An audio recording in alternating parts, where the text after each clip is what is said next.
चाहे हम जो खादें यूज करते हैं, दवा यूज करते हैं, खेतों में करते हैं ना, वो सब या और भी किसी तरह की गंदगी ये बढ़ती गई, फैलती गई। दवा तो ऐसे दो हाथ रोग हो रहा है, कुछ भी जाता है दारू दवा। तो हुआ क्या, वो सब बहकर के कहाँ आता है, पानी में आता है, या वो रिसाव करके जमीन के अंदर जो पानी का स्रोत है, भंडार है, वहां पहुंच जाता है। तो पानी प्रदूषित होता गया, क्या हो गया, प्रदूषित होता गया, गंदा होता गया। जब वो पानी गंदा हो गया, प्रदूषित हो गया, हर जगह का नहीं, कहीं कहीं बता रहा हूँ, जहाँ रिपोर्ट में आ रहा है, टेस्टिंग हो रही है। जब पानी गंदा होता गया और उसको अगर हम पिएंगे, उसको हम खाना बनाएंगे उस पानी से, तो वो जहर जो है कहाँ आएगा, हमारे। तो क्या ऐसे प्रदूषित या दूषित या गंदे जल को हम जल ही जीवन कह पाएंगे, कहेंगे?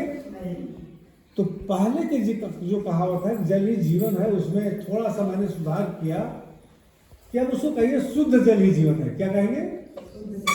शुद्ध जल ही, गंदा जल जीवन तो नहीं है, प्रदूषित जल जीवन तो नहीं है, वो तो और मार डालेगा और लोग फैलाएगा। तो सरकार ने सोचा कि तमाम जल जनित बीमारियां होती हैं, कहने मतलब जल से फैलने वाली बीमारियां होती हैं। तो अगर लोगों को शुद्ध जल मिल जाए, लोगों को शुद्ध जल मिल जाए, तो ये जो जल जनित बीमारियां हैं उनसे तो छुटकारा मिल जाएगा या उनसे कुछ कमी हो जाएगी। तो जो हमारा पैसा दवाओं में इतना खर्च हो रहा है, स्वास्थ्य पर उसका बुरा प्रभाव पड़ रहा है। कभी कभी ऐसा भी होता है कि अब लोकल डॉक्टर को दिखाते हो, फिर कहते हैं जिले में दिखाओ, तो जिले वाले कहते हैं अब लखनऊ, दिल्ली और बनारस जाओ, गंभीर बीमारियां हो जाती हैं। कम पैसा खर्च करने के बाद, लाखों रुपया खर्च करने के बाद भी ऐसा होता है कभी जान भी चली जाती है। इतनी घातक बीमारियां होती हैं। तो ये जो प्रदूषण है वो दो तरह का होता है। एक प्रदूषण को कहते हैं या जल प्रदूषण को कहते हैं रासायनिक जल प्रदूषण। क्या कहते हैं? रासायनिक जल प्रदूषण। और दूसरे वाले प्रदूषण को कहते हैं जैविक जल प्रदूषण। जैविक जल प्रदूषण। रासायनिक जल प्रदूषण क्या है? जब किसी रासायनिक तत्व की मात्रा जरूरत से ज्यादा जल में बढ़ जाती है, उसे रासायनिक प्रदूषण कहते हैं। अब वो रासायनिक तत्व है कौन? आप सभी लोग जानते हैं। लोहा का नाम सुना है? सुना है? उसको आयरन कहते हैं। तांबा का नाम सुना होगा, जस्ता का नाम सुना होगा, बोरान है, आर्सेनिक है, तमाम ऐसे तत्व हैं। नाइट्रोजन है, नाइट्रेट है, फास्फोरस है, सल्फर है, तमाम ऐसे तत्व हैं। इन्हीं तत्वों को, करीब 105 तत्व हैं, इन तत्वों क्या कहते हैं? रासायनिक तत्व कहते हैं। इन रासायनिक तत्वों की जरूरत तो हमारे शरीर को है, और केवल मानव के शरीर को नहीं, पशु पक्षी मछली खेती बाड़ी सबको इन तत्वों की जरूरत है। आप डालते हो ना खेत में, यूरिया डालते हो ना, नाइट्रोजन होता है उसमें ना, नाइट्रोजन होता है, 40% नाइट्रोजन होता है। आप सल्फर डालते हो, उससे सल्फर मिलता है, सल्फर फास्फेट करके आता होगा, सुपर फास्फेट आता है। जिंक डालते हैं धान के खेतों में, खरा रोग लगता है तो जिंक, मैग्नीशियम, सल्फर, डाई, पोटास, तब चीज आप डालते हैं खेत में। और ये जो खादें हैं इन तत्वों से मिलकर बनाई जाती है। अब उन तत्वों की जरूरत तो हमारे खेत को है, लेकिन 1 किलो यूरिया आप एक जगह रख दे तो क्या होगा? जल जाएगा ना। कहने मतलब जरूरत तो है, लेकिन अधिकता, जरूरत से अधिकता जब होती है तो क्या होता है? फसल जल जाती है। उसी तरह से शरीर है, इसे उन तत्वों की जरूरत तो है। आप देखते होंगे हड्डी में दर्द हो रही, कमजोर हो रही, तो कैल्शियम का सिरप पियो, कैल्शियम गोली खाओ, कहते हैं ना, कहते हैं कि नहीं? डायरिया के लिए बच्चों को जो दवाएं आती है उसमें जिंक मिला होता है, ठीक है ना? तो उन्हीं तत्वों से मिला करके दवाएं भी बनती हैं, उन तत्वों से ही मिला के ये दवाएं भी बनती हैं, कहीं बाहर से और कुछ नहीं होता। फार्मूला है, इतना ये इतना ये इतना ये मिला करके दवा बन गई, ठीक है ना। तो जब उन तत्वों की कमी होती है, उन तत्वों की कमी से कोई रोग होता है तो दवाएं दी जाती है, वही तत्व दिए जाते हैं, केवल आज उसको मिला के दिया जाता है। तो अधिकता अगर हमारे शरीर में उन तत्वों को हो जाएगी तो हमारे शरीर को रोगी बनाएगा। क्या बनाएगा? कुछ तत्व ऐसे हैं हमारी हड्डियां गलाते हैं, दांत गलाते हैं, कुछ तत्व ऐसे हैं जो हमारी चमड़ी का रोग पैदा करते हैं, कुछ तत्व ऐसे जो हमारा लीवर फेफड़ा ये सब खराब करते हैं, कुछ तत्व ऐसे हैं हमें गंभीर कैंसर जैसे रोग पैदा कर देते हैं। सोचिए, लेकिन हमको ये ज्ञान, पहले तो ये जान लीजिए।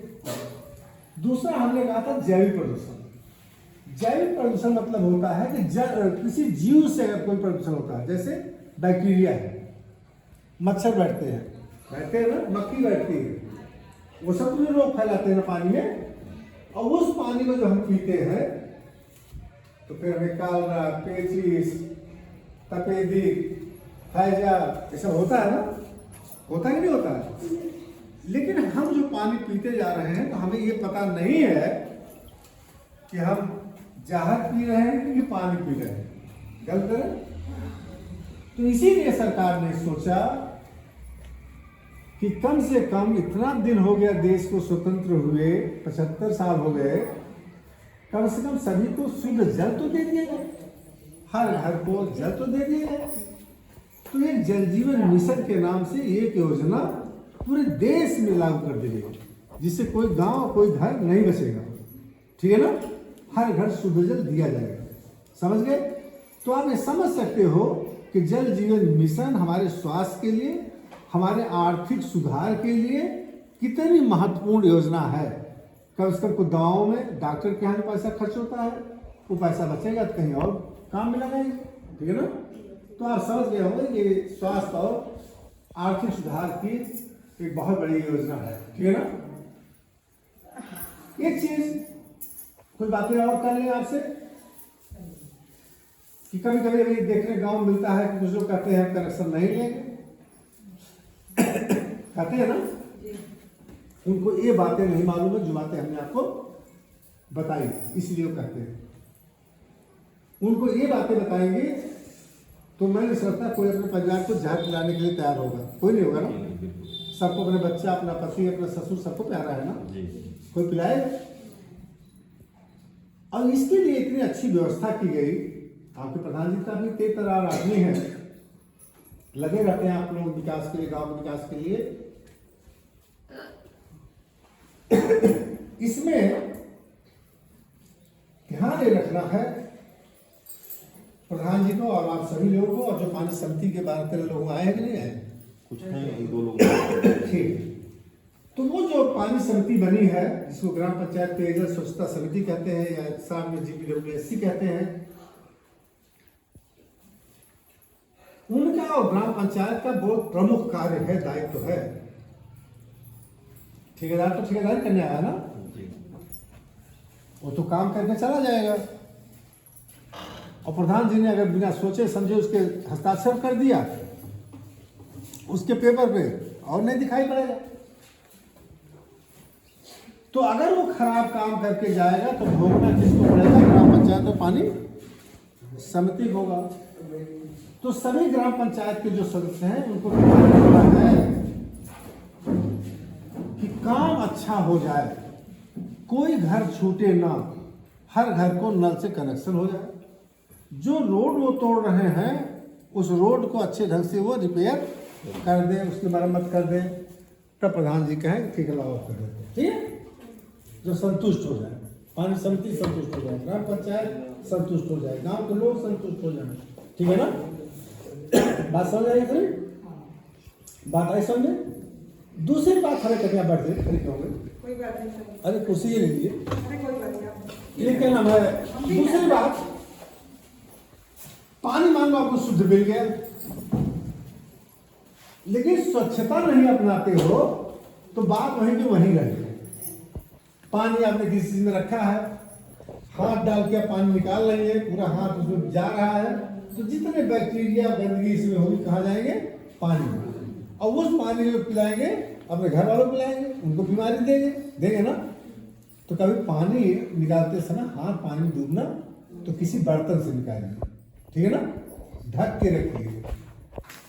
बच्चा शौच करके आता है, माता जी शौच साफ कर देती है, मिट्टी में से हाथ रगड़ती है और खाना बनाने, खाना पसने, खाना खिलाने चली जाती है। अब की तरफ लेके जा रहे, तो शौच के बाद और खाना खाने, बनाने, परसने के पहले हाथ को पूरा परिवार, बच्चों से लेकर सब लोग हाथ को साबुन से जरूर धोएं। तीसरा, घर के आसपास कहीं पानी न जमा हो, कहीं गंदगी न जमा हो, उसकी साफ सफाई रखें। ठीक है, ठीक है, स्वच्छता भी अपनाना पड़ेगा और स्वस्थ रखना है शरीर को। ठीक है। और तीसरी बहुत महत्वपूर्ण चीज, जल संचयन। जल संचयन, भूगर्भ जल रिचार्ज और भूरा जल प्रबंधन, और जो सिंचाई करते हैं, धुआंधार पानी डालते हैं, उसके सिंचाई की जो नई विधियां हैं उसको अपनाना, ये सब बहुत जरूरी है। क्यों? कि हमारा जो ये जमीन है ना, इसी के अंदर से तो पानी निकलता है ना, चाहे हैंडपंप से निकलता है, चाहे कुआं से निकलता है, चाहे ट्यूबवेल से निकलता है, चाहे समरसेबल निकलता है, इसी नीचे से निकलता है ना। तो एक पानी का भंडार है। जैसे एक ड्रम में पानी रख लो 100 लीटर और रोज उसमें से पानी निकालो और डालो नहीं, तो पानी तो एक दिन खत्म हो जाएगा ना। बोलिए, जोर से बोलते रहिए, आप खत्म हो जाएगा ना।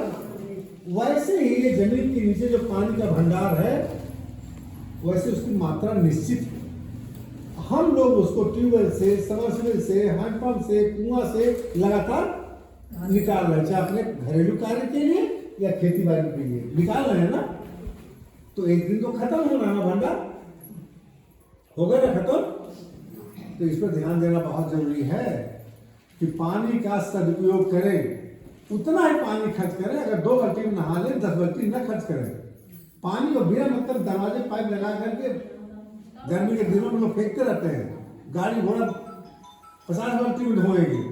तो पानी का अपव्यय आप लोग रोकिए, उतना ही पानी खर्च करिए जितना आवश्यक है पानी का। दूसरी बात, सिंचाई विधि में हमने आपसे कहा, तो सिंचाई विधि के लिए आजकल स्प्रिंकलर है, हाथ कहते हैं ना, फव्वारे वाला है, उन सबसे सिंचाई हो रही। जरूरत बराबर पानी डाला जाए, ऐसा नहीं खेत कटा दिया, पानी इतना चाहिए और इतना भर जा रहा है खेत में, तो फसलों को भी नुकसान, आप जो खाद पानी डाल रहे हैं उसका भी नुकसान, और फसल का स्वास्थ्य भी गड़बड़ हो जाएगा, अच्छी फसल नहीं होगी। तो पानी की मात्रा जितना जरूरत है उतना सिंचाई किया जाए। ठीक है ना। भूरा जल प्रबंधन, जो हम नहाते हैं, बर्तन साफ करते हैं, पानी निकल के जाता है घर से बाहर ना, बह जाता है, इधर तो फैलता है। यदि एक गड्ढा खोद करके उसको हम उसमें छोड़ दें, तो वो पानी कहाँ चला जाएगा? वो जो पानी का ड्रम है नीचे, उसमें चला जाएगा छन करके।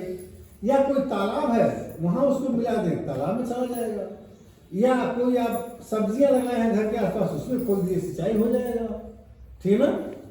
तो जो भूरा जल है उसका भी हम पुनर्उपयोग करें। तो मेरा कहने मतलब वर्षा जल का संचयन, खेत का पानी खेत में, घर का पानी घर में। कहावत है ना, खेत के मेड़े उसी के लिए, पानी उसमें रुकेगा तो नीचे जाएगा। घरों के पानी का तो ये हो गया कि घर में पाइप तो बोली करा दिए, सारा पानी उसी में चला जाएगा। तो कहने का मतलब सब कुछ मिला करके जो जल हमारा नीचे है, जमीन के नीचे, उसको बढ़ाना, उसके स्तर को ऊंचा लाना। क्योंकि हम लोग ऐसी जगह में रहते हैं जहाँ पानी कमी नहीं है। यदि बुंदेलखंड के जिलों में चले जाइए, तो गर्मी में जाइए तो फसल कहीं दूर दूर तक नजर जहाँ पर जाती तो फसल नहीं दिखाई पड़ती, पानी नहीं, सिंचाई कहाँ करेंगे होंगे। कुछ चना मटर कुछ फेंक दिया, तीसी के लिए कुछ भरे हो जाए, गाय टहलती हुई दिखाई पड़ती है। और महिलाएं कुछ गांव तो ऐसे हमने देखे कि 2-3 किलोमीटर से सिर्फ पानी ढो के ले आती है। और सोचिए कितना पानी लाती होंगी, कितना परिवार कैसे नहाता होगा, कितना पीता होगा, कितने कंजूसी में पानी खर्च करती होंगी। हमारे यहाँ भी कुछ ब्लॉक, प्रतापगढ़ के 4-5 ब्लॉक, आपको सुल्तानपुर में 2 ब्लॉक, वो भी डार्क जोन में आ गए। कब कहा जा रहा हूँ बोरिंग नहीं होगी, अब पानी नहीं निकाला जाएगा। अगर पानी अगर निकाला गया तो पीने का पानी नहीं मिलेगा। तो वो दिन बहुत दूर नहीं है। अगर अपने हम चाहते हैं कि अपने बच्चों को भी पानी दे के जाएं, उनको भी पीने का पानी उपलब्ध रहे, टैंकर से पानी न मंगवाना पड़े, तो हम लोग क्या करना पड़ेगा? हम लोगों को पानी की बचत करना पड़ेगा, पानी का संरक्षण करना पड़ेगा, पानी का संचयन करना पड़ेगा। ठीक है ना? एक बात तो समझ गए आप लोग। तो 3 चीजें हमने कहा। शुद्ध जल जरूरी क्यों है, आर्थिक और स्वास्थ्य सुधार के लिए क्यों आवश्यक है, दूसरा हमने आपसे कहा स्वच्छता आवश्यक क्यों है, और तीसरा हमने आप बताया जल संचयन जल संरक्षण आवश्यक क्यों है। जैसे भूरा जल प्रबंधन और माइक्रो सूक्ष्म सिंचाई विधि, तमाम चीजें आती है ना, वो हमने बताया। ठीक है ना? आशा आप इसको आप लोग ध्यान से सुने होंगे, इसको कुछ विचार करेंगे अपने घर जा करके। आज के बाद कुछ स्वच्छता पर कम ध्यान तो देंगे ही। ठीक है ना? और अभी जब ये पूरा स्ट्रक्चर बन जाएगा, पूरा स्ट्रक्चर जब बन जाएगा, टंकी बन जाएगा, बाउंड्री वाल बन जाएगा, पाइपलाइन बिछाई जाएगी, हर मोटर लग जाएगा, हर घर टोटी पानी का सप्लाई होगा, तो 1200 फीट नीचे से पानी निकाला जा रहा है।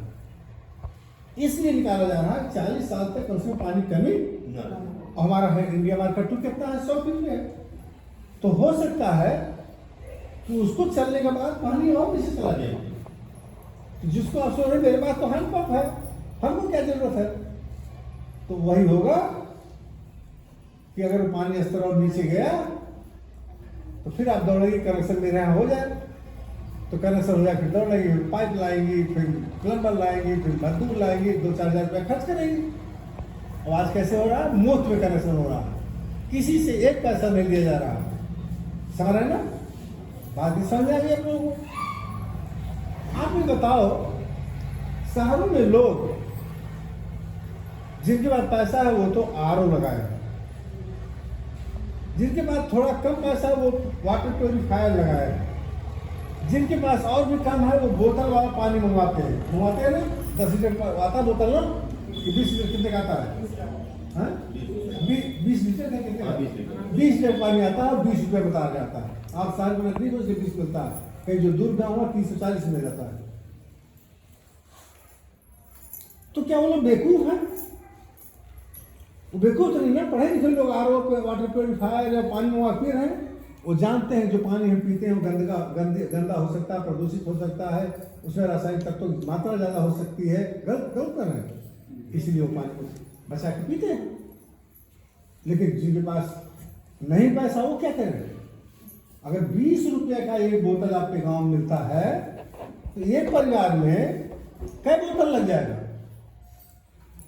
पीने के खाना बनाने में कितना बोतल लग जाएगा?